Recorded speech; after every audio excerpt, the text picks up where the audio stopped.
Un réveillon presque manqué. C'était le 24 décembre et Léa travaillait, comme chaque année, dans un petit café au centre-ville.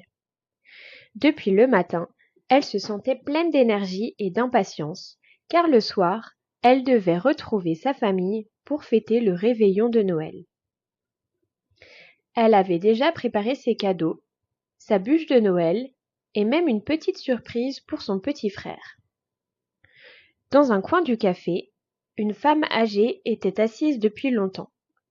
Elle portait une grande écharpe verte et tricotait tranquillement en buvant un thé. À 18 heures, Léa termina enfin son service. Elle enfila son manteau, salua ses collègues et sortit dans l'air froid. Mais arrivée à la gare, elle resta figée devant un panneau électronique. Tous les trains sont annulés.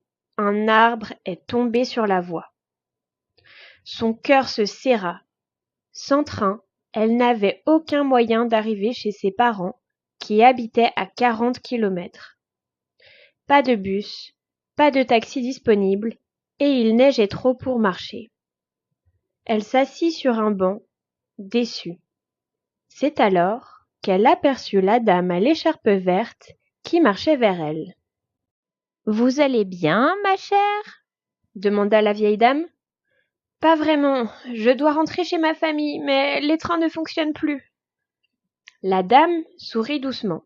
« Allez, venez avec moi, je sais comment vous ramener. » Léa hésita une seconde, puis accepta. Elles marchèrent jusqu'à un petit parking où se trouvait une vieille voiture rouge couverte de neige.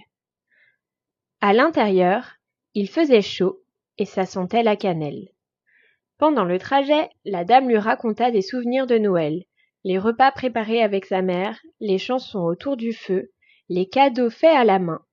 Léa écoutait, calmée par la voix tranquille de la vieille femme. Sur la route, la neige tombait lourdement, mais la dame conduisait avec une étonnante assurance. Au bout d'une quarantaine de minutes, la voiture s'arrêta. Léa reconnut immédiatement sa maison, illuminée de guirlandes. Elle sentit la chaleur monter dans sa poitrine. « Merci infiniment, je n'aurais jamais pu venir sans vous, » dit Léa. La vieille dame sortit un paquet de son sac, une écharpe verte toute neuve. « Je viens de la finir, » dit-elle. « Elle est pour vous. » Léa la prit, émue. « Je ne sais pas comment vous remercier. » « En profitant de votre soirée, c'est tout ce qui compte. » La voiture repartit lentement dans la neige, et Léa resta un moment à la regarder disparaître. Puis elle entra chez elle, serrant l'écharpe contre son cœur. C'était le plus beau début de Noël dont elle aurait pu rêver.